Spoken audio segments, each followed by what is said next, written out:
Hi. இந்த வீடியோவில் Christmas ஸ்டாரை பற்றி பார்க்கலாம். ஸ்டார் எதுக்கு கிறிஸ்மஸ் அன்றைக்கி மட்டும் கட்டுறாங்க, மீதி நாளில் கட்ட மாட்டேங்கிறாங்கன்னு சொல்லிட்டு இந்த வீடியோவில் பார்க்கலாம். வாங்க வீடியோக்குள்ளே போகலாம். நான் கோபி பேசுகிறேன். சப்ஸ்கிரைப் பண்ணாதவங்க சப்ஸ்கிரைப் பண்ணிக்கோங்க. டிசம்பர் 25 ஏசு பிறக்கிறாருங்க.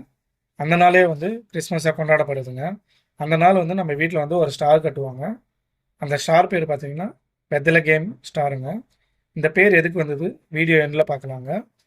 3 ஞானிகளுக்கு முன்னாடியே தெரிய வருதுங்க, ஒரு குழந்தை பிறக்க போகுது. அந்த குழந்தை கடவுளோட குழந்தை தெரிய வருதுங்க. அந்த குழந்தைய கண்டுபிடிக்கிறதுக்கு வானத்திலேருந்து ஒரு நட்சத்திரம் அந்த 3 ஞானிகளுக்கு வழிகாட்டுதுங்க. ஜெருசலம் நாட்டை நோக்கி வழிகாட்டுதுங்க.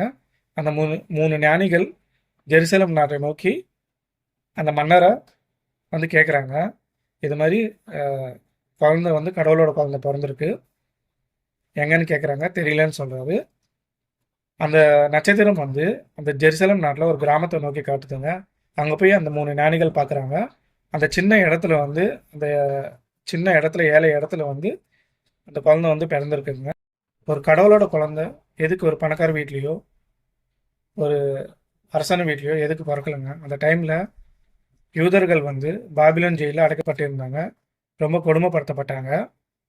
அந்த யூதர்களுக்கு தீர்க்க தரிசனம் தரவே, மாறுதல்கள் தரவே கடவுள் குழந்தை யூதருக்கு நடுவில் பிறந்திருக்காரு, யூதர்களுக்கு பிறந்திருக்காரு. அந்த கிராமத்தில் பிறந்திருக்காரு. அந்த கிராமம் பேர் பார்த்தீங்களா பெத்லகேம் கிராமம். ஸோ அந்த ஸ்டார் கரெக்டாக அந்த கிராமத்தில் காட்டுச்சு. அதனால் அந்த கிராமம் பேர் பார்த்தீங்கன்னா பெத்லகேம்.